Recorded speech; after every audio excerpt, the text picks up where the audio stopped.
Sahasrabuddhe, President ICCR, Shri Kumar Tuhin, Director General ICCR. I request Dr. Vinay Sahasrabuddhe to kindly extend a floral welcome to Dr. S. Jaishankar.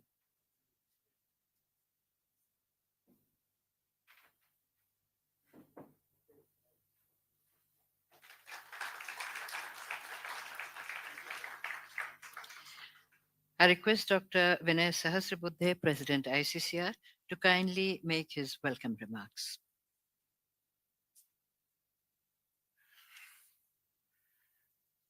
Honorable Minister for External Affairs, Dr. S. Jaishankar, our DG Kumar Tuhin, and academics who have come from as many as 39 countries, and also academics from India.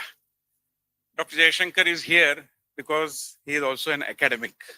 He has written several books, and when recently we had a kind of a seminar involving persons teaching international relations, he was very enthusiastic and keen and saying that I'm also a student of international relations. So somebody who is an academic at the core is here amongst us. Thank you very much, sir. Even though the parliament session is going on, he took out time and came over here. We are really grateful. Simply to give a background, these are the academics. Many of them are heads of departments. And as I said, representing several countries from Brazil to Japan and Sweden to Sri Lanka. So the entire, perhaps, global community is represented over here. Later on, they will be sitting in groups and discussing Buddhist studies, Sanskrit, Indology, music and dance, Indian classical music and dance, and yoga and Ayurveda. And the discussions will be led by senior academics representing apex level educational institutions, mostly government institutions in India.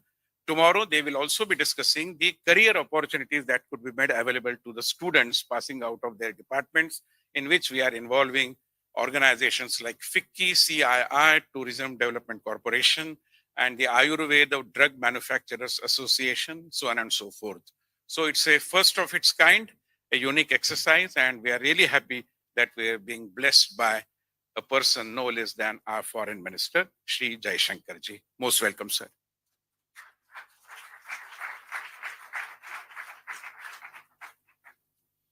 India, that is Bharat, is an ancient and mother civilization with the unique philosophy of Vasudhaiva Kutumbakam, which was a part of the G20 motto during India's presidency of G20.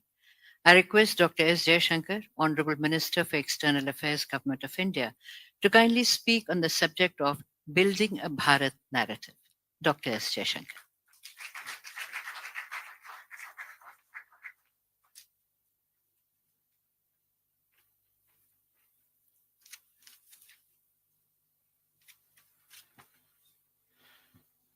Dr. Vinay Sahasrabuddhe, Ambassador Kumar Tuhin,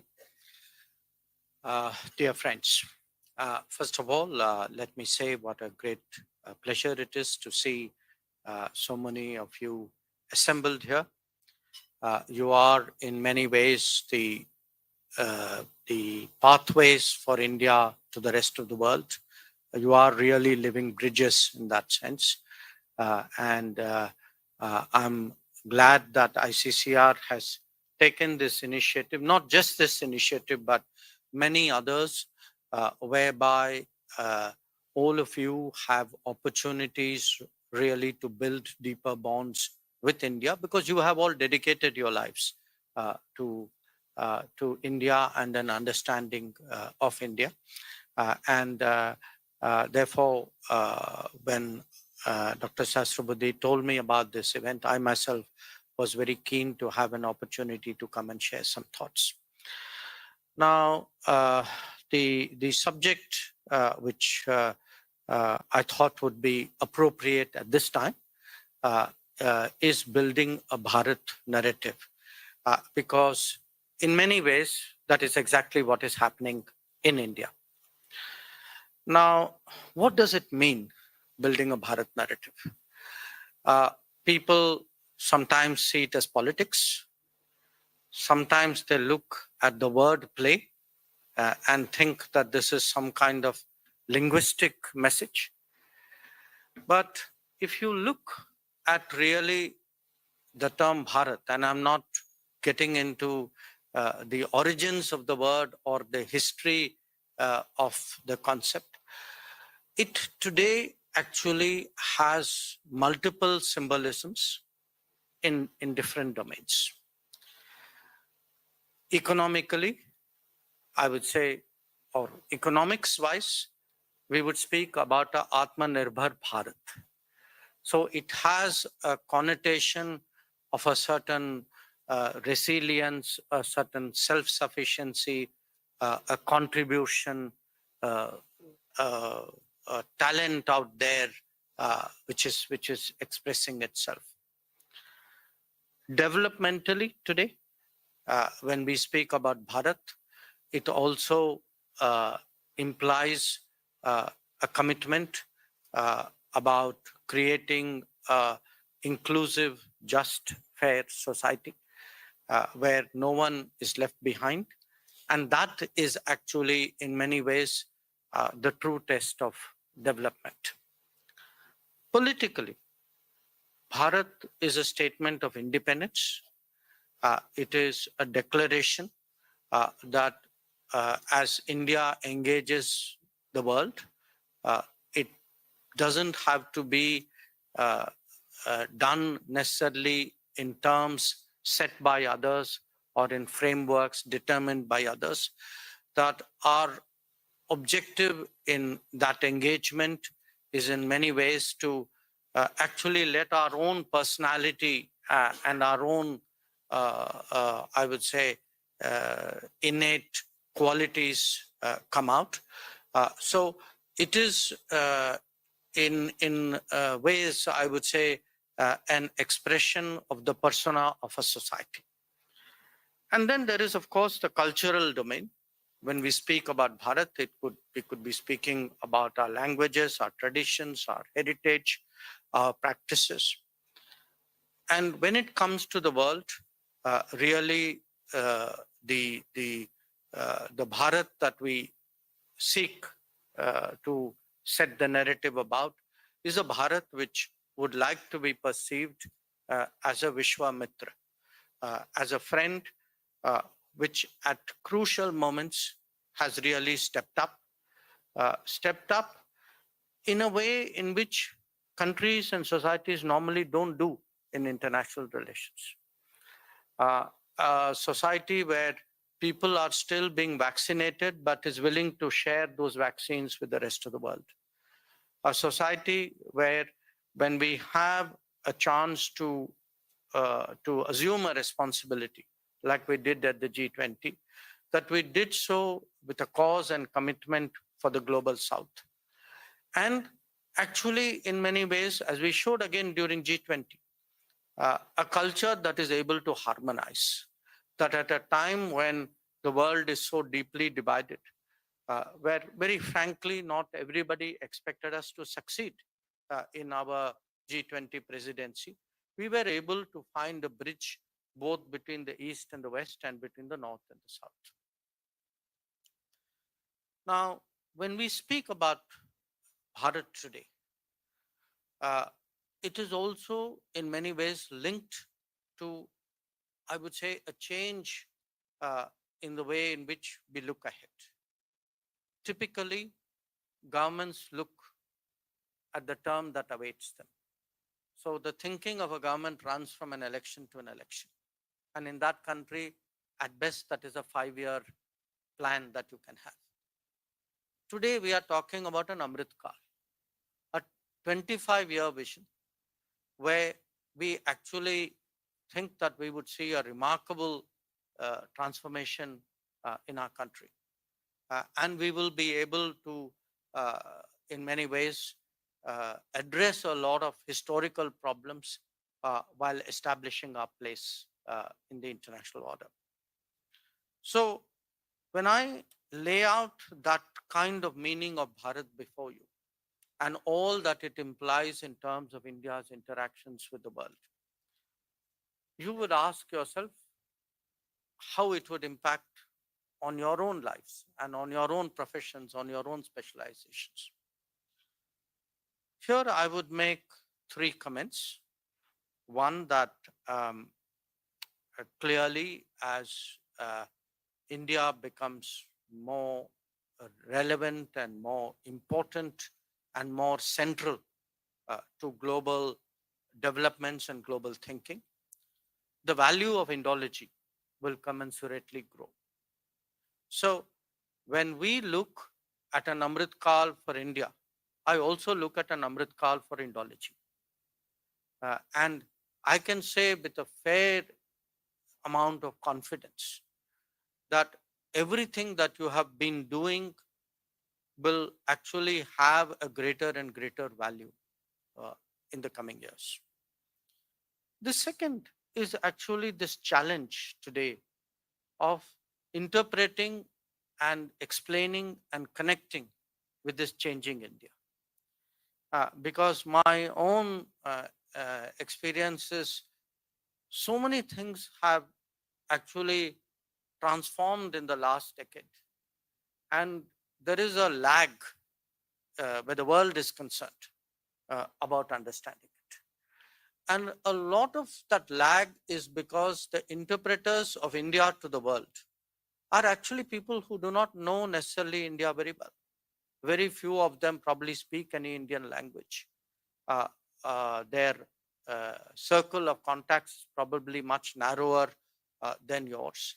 They probably have lived here in a very, not in as intense a way as those of you who have devoted your lives to the study of India have done. So one of our challenges has been that how does one communicate to the world what is happening in India this can be a misreading of something as practical as an election result, or perhaps something much deeper about actually what are the social forces at work in India, or even an understanding of the debates in India. That sometimes when having participated in those debates at home, I listen to the versions abroad. I feel sometimes almost like we are in two different planets.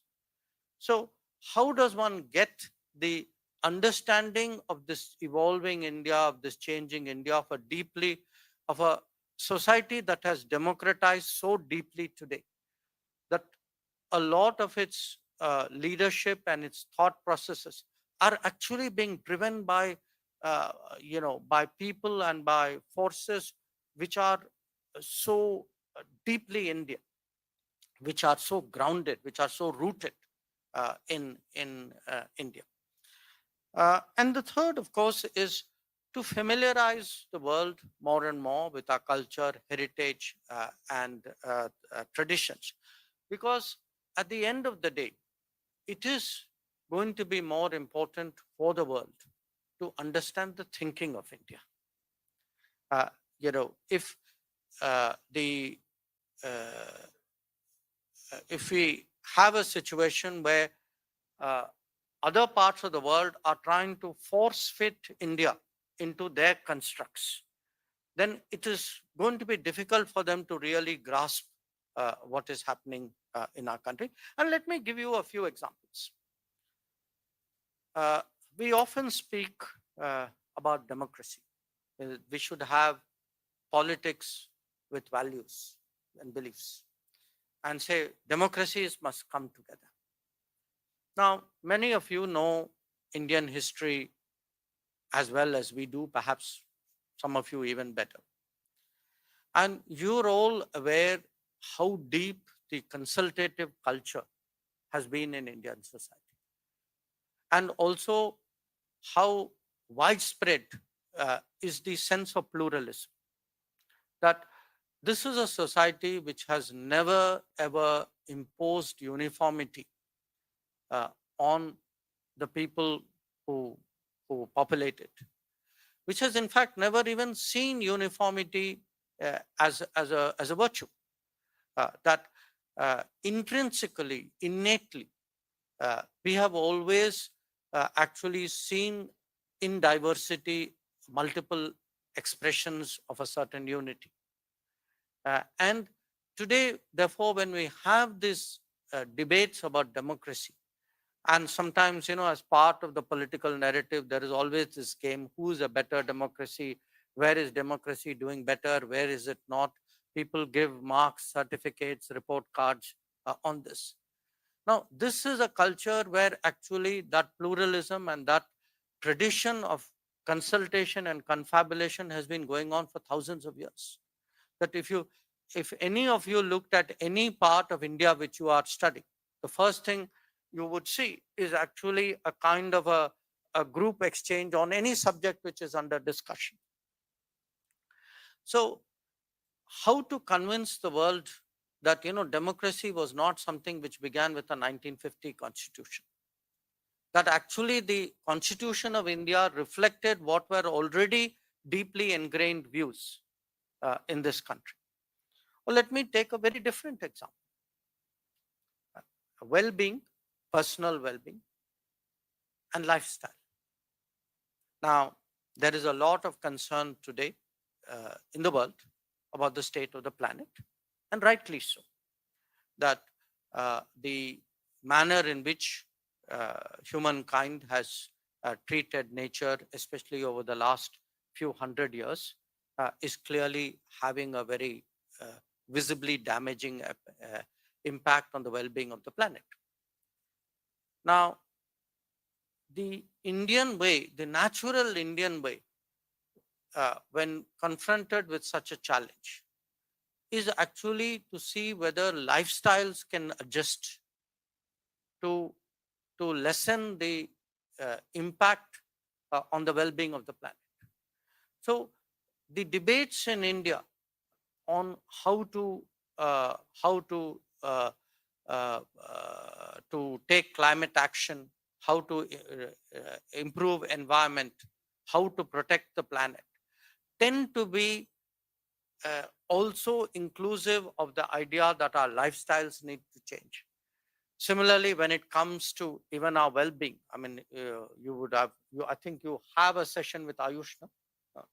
So there are traditions and knowledge over thousands of years. And if after all those traditions and knowledge have passed on for thousands of years, there must be a lot out there which multiple generations would have valued and nurtured. Now, we are today the host to a global WHO Global Center on Traditional Medicine. So I mentioned this to you because often, these are seen as some kind of idiosyncrasy or a foible of a people, of a culture, or of a certain group. These are part actually of a broader knowledge reservoir, actually, of humankind. And it is only those who have a certain emotional investment in India and in India's knowledge and in India's thinking, who will be able to grasp it and who will be able to communicate it to others. Dr. Sahasrabuddhe mentioned an event which we just had a few days ago in Pune. Let me say a few words about that because it may be of interest to some of you. The event was essentially focused on why is it that we, the students of international relations and diplomacy, study the world really through completely Western constructs. I'm not saying that there is anything wrong with Western constructs, but I would say in a planet which has so many cultures, to view all cultures through the lens of one culture would at the very least be doing injustice to the other cultures, but would probably, even for the culture which is viewing it, would actually create lack of understanding. So if one looks, in fact, because it is international relations has been so monocultural, you actually have a widespread belief that many other societies do not have traditions of statecraft. Now think about it. This is a society which, let us say, is 5,000 years old. How can you have 5,000 years of human existence divided into states of various kinds who have come together and competed with each other and not have statecraft? I mean, in a way, it defies logic. And yet it is a assumption that is widely propagated, saying, there's no strategic culture in India, strategic thinking is very limited. So what often happens is that lack of knowledge leads to very sweeping generalized theories where, because I don't know you, it's my belief you don't have it. So these are some of the challenges that we need to correct.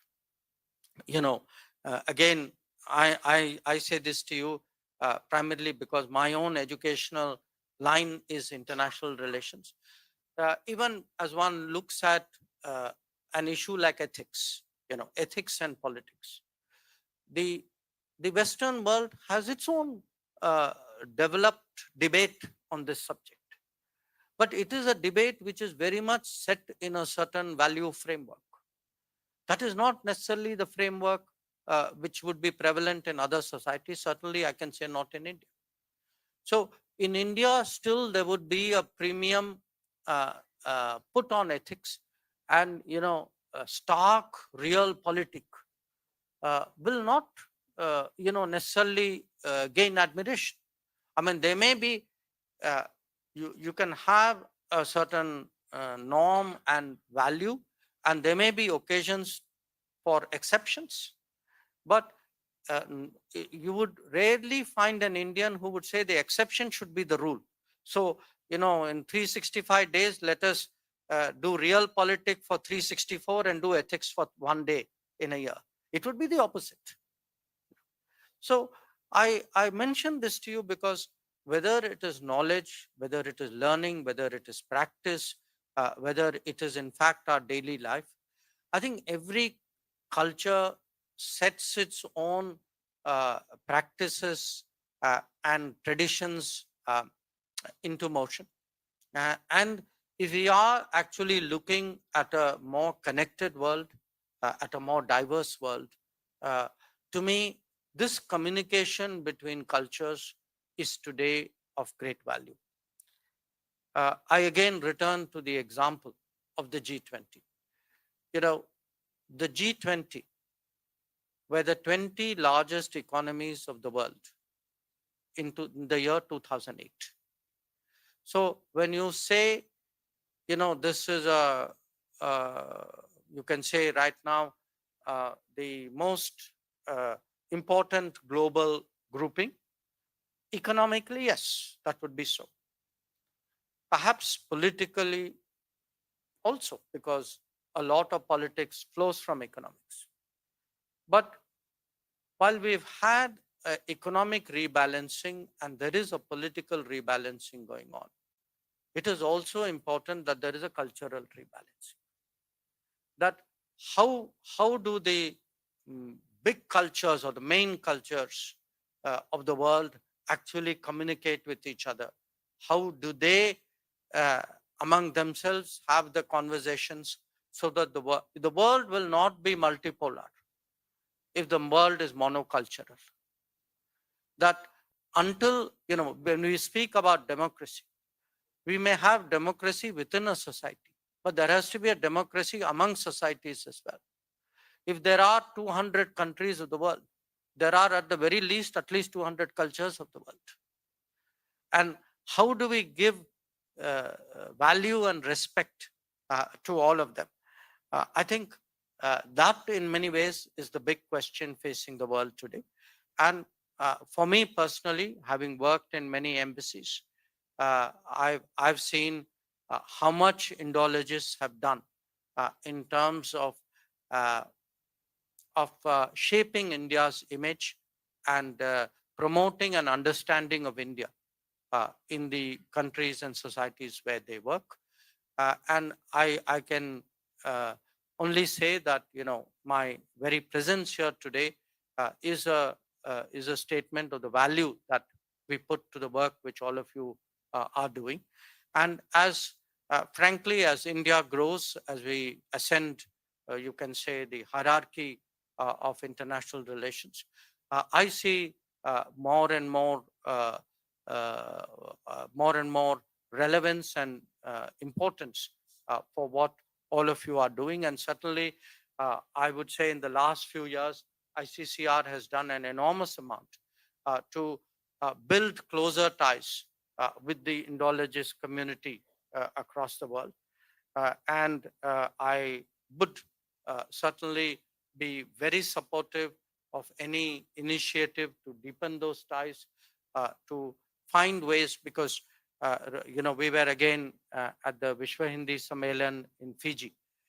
And I hope, if, for example, in future years, we see much more participation of those who teach Hindi and Sanskrit on such occasions, not just from India, but from across the world. But again, in India or even regionally, I think it would be useful for us, just as we have ambassadors, we among our ambassadors, we do an annual meeting of ambassadors, but we also have regional meeting of ambassadors. So I would say that such gatherings, partly motivational, but also partly so that people, there's a continuous rub between people who are in policy positions, people who have a genuine commitment to promoting Indology in the world, with those who are actually taking on that responsibility. Once again, I want to say it's really a very great pleasure to meet all of you, and I wish your gathering all success. Thank you very much.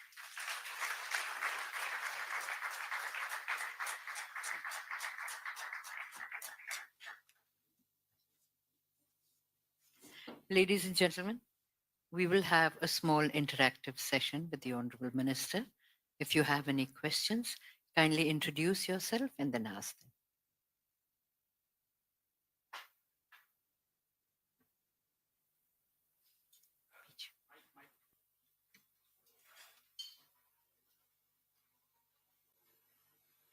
Hello. I'm Idmar Theodore from Israel, Indologist. Thank you so much, Minister for External Affairs, for a very enlivening and encouraging talk. It certainly makes us happy to hear that with India's growth, also our Indology will become more prominent or important. As you're an intellectual, I allow myself to ask something a little theoretical. You spoke about various ethical systems, Western and Indian. Now, the classical Indian system is Dharma, of course.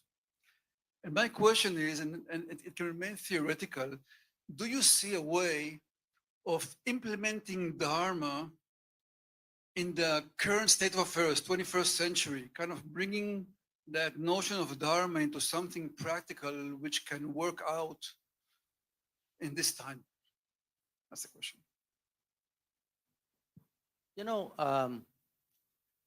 My short answer to you would be a yes, but it would be a very imperfect yes. Because what has happened is, in the last many centuries, the norms which were set actually were such that it justified winning at any cost. So it's sort of skirted the Dharma issue by limiting it to very specific domains and activities. So the overall narrative is, in a sense, might is right and winner is takes all. That was the overall narrative, with sections where you would say, I need rules here, I need a regime there, I need a kind of a value system here. When, after all, the whole purpose of any kind of international order is really to have a sense of restraint and a sense of accommodation and a sense of roots. So I certainly, as a foreign minister, cannot tell you that the world right now is predominantly practicing it. But I would say, there are ways of doing it. We may use different terms. I mean, we in today would use the term reputational cost. It has the same meaning. After all, which country or which leader or which organization or which party would like to be perceived in a negative light? So I do think that to the extent that countries are willing to take that line, and I gave this example of vaccines, that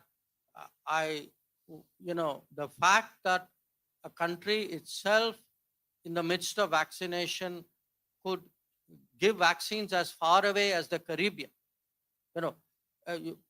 People are asking themselves in the Caribbean. This is the Caribbean. There were big vaccine production centers close by. There were big stockpiles of vaccine there. But why didn't they get it from those stockpiles? Why did it have to come from the other end of the world? So somewhere, I think the idea of decency, the idea of humanitarian, these are not, these are not NGO sentiments. They are actually of value in real life. And my sense is, if enough countries feel there is, even self-interest makes you, you can practice dharma for self-interested reasons. So I would be very much with you on that.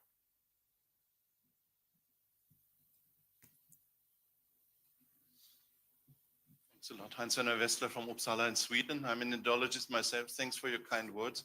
But it's very interesting. We see all over in the Western world where we have these small departments, traditional departments of Indology, in some places also South Asian studies or whatever you call the baby, that we are in a crisis. We are in a state of decline. As you know, a lot of these old chairs have been abolished in recent years or endangered at least. And the interest in Sanskrit, and the same is also true for Hindi, is on the decline just now. It's interesting. It doesn't fit to the growing importance, as you mentioned, the growing importance of India in international relations and all these things, and the awareness of India, the presence of India in the world. I don't have a clear clue to this question, why this is the case. It has to do with the Orientalism debate, of course. It has to do with changing knowledge economies in the West. It also has to do with the job opportunities. I see this in my own big department where Chinese is the strongest language because of the job opportunities that go with Chinese. So I just wonder how, in a way, the strength of English in India is a big asset. I completely agree to that. It's very good. And let's say the sense of otherness, because we're talking of Indian knowledge system, the sense of otherness, I'm aware of the problem with the term otherness, of course, is stronger with China because of the non-presence of English there. So with India, I've personally seen this in discussions with people from other fields in the Chamber of Commerce and things like this. It's perceived as an Anglophone country, and which also means that we don't have to care so much about other knowledge systems and all these things. So that's the perception. I'm just talking in green terms. So what can we do to change this? It also, I belong to these people who try to support in a way the Hindi cause in the world. I've been in Fiji and all these things. So what can we do to get this thing with Hindi further on so that it could eventually also create job opportunities, which is the key to strengthening Hindi, I believe.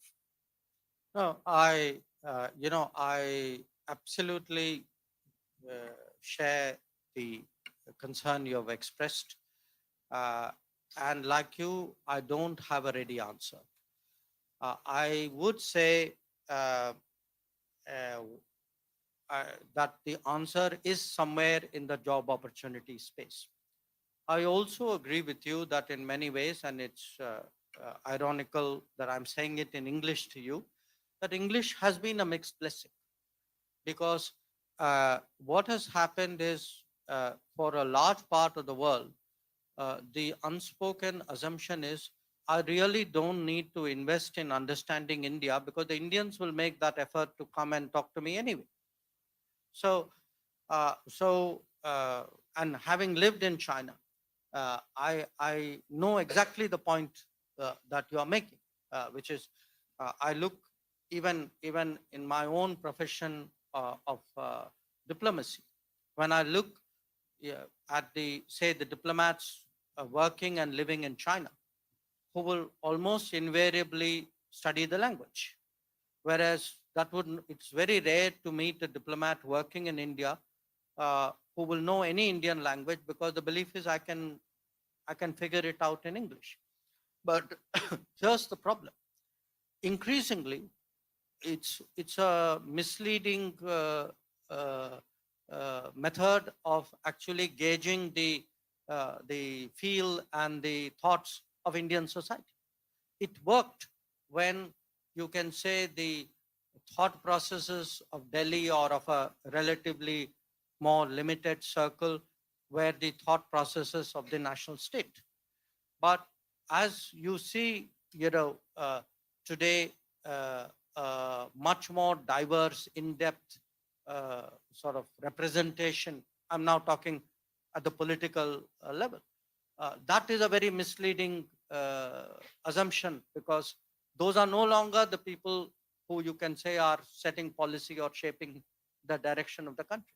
So I would imagine at some stage there would be a desire uh, to uh, to understand better what is happening in India, and my hope is that it would lead other countries, other societies to make that investment. But I would say, as people who are in charge at this end, we do need to not wait for them to do that, but really relook at how a lot of the support which has been given, but which has been having its ups and downs. How do we do it better? I think it is a very, very valid point. Question.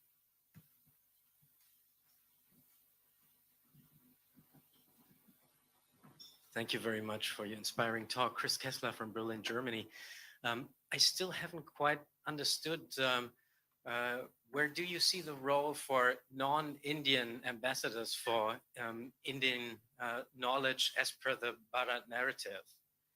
This remains somewhat unclear to me. I sort of can guess it, but I still like to have a few more words from you. No, I didn't fully understand your question, meaning where do I see the role for?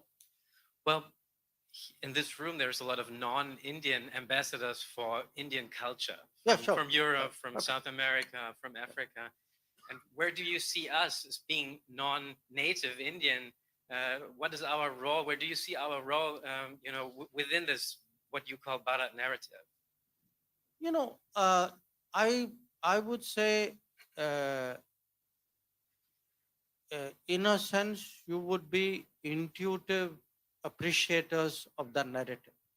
I mean, the narrative may not have been presented to you as a clear construct in whichever field we are talking about. But let us say the difference between you, sir, and somebody else who may be interested in India but doesn't have that knowledge or understanding or insight of India would be that you would be much quicker to grasp what is happening and appreciate, the thought processes behind it.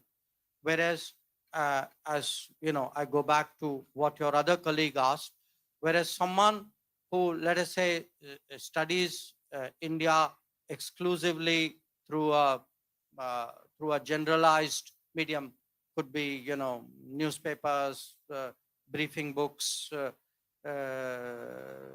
social media, they would have a much different understanding. So I would say that the value of people who really have invested in understanding the depths of Indian society is obviously very much more. And so, because this debate will actually grow in the next 25 years. It's a debate which is primarily ours within India. We are today actually debating what is our aggregate cumulative response to the last many centuries of our own history. And now how do we go forward? But only those who have some sense of our own debates and some sense of our own, the forces at work, and what are the, what is the argumentation with them, will have a grasp of it. So you would have an accuracy, which I suspect many others will not have. Thank you, sir. I'm sorry, we'll have to conclude because that was the last question, and the Honorable Minister has a very hectic schedule. We are just very honored that he took time out for us and shared his invaluable views with us. Thank you very much, sir.